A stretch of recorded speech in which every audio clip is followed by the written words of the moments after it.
You're burning it down, burning all these leaves up, right? I wanted to talk about something real quick about high octane gas and how you only need to use that if you have a high compression engine. Okay, some guys I know, they use the best fuel, 93 octane, right? Well, that's not actually the best fuel. It just has a higher octane rating for high compression engines.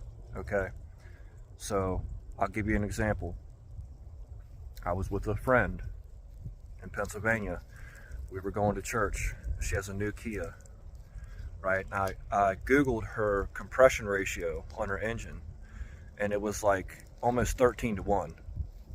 Okay, that is the compression ratio of a race engine.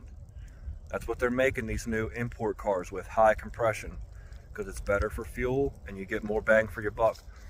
But so her owner's manual probably says to use a higher octane gas, right? 87 octane would not be sufficient for her car, because what it does is the fuel ignites before the spark plug gets to it. So that's not what you want, because that can damage your whole engine. My car has 11 to 1 compression ratio. That's still high. I have to use 91 octane gas. Okay, blower over there, right? It has one cylinder. It has a high compression engine.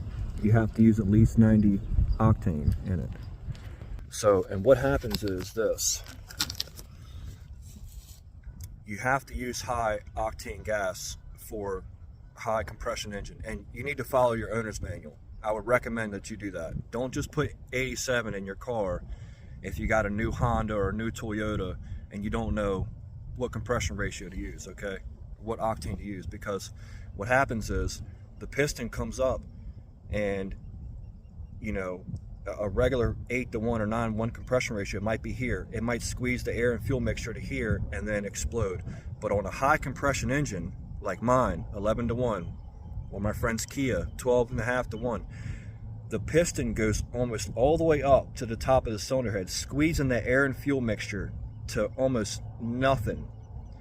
And so by the time it explodes, it's really exploding. Now it's bing, you know, it's really forcing itself down because it's such high compression.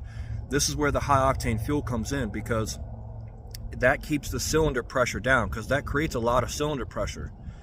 Okay, and it also ignites slower. That's all high octane gas does, is ignite slower. So when it's coming up, if you put 87 octane in a high compression engine, it's going to squeeze it, and then it's going to ignite before the spark plug ignites it. And that's not good.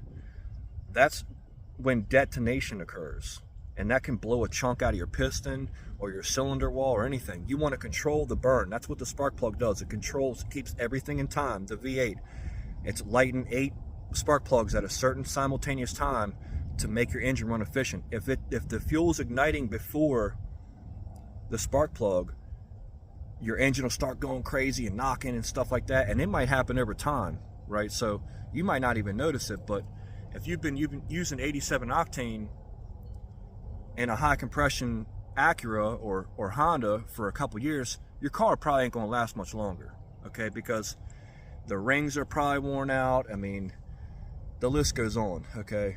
Detonation and pinging is the worst thing that can happen to a high compression engine. And they're making these engines high compression because it's more fuel efficient and you get more bang for your buck. Instead of, you know, a little squeeze, you're getting a big squeeze. This is what race engines are built like, high compression, right? So if you don't have a high compression engine, don't buy high octane gas. You're just wasting your time. High octane gas will not make your car go faster. Okay, your engine is just a machine. It's already made the way it's made. The high octane gas is only for high compression engines. Otherwise, you're just wasting your money.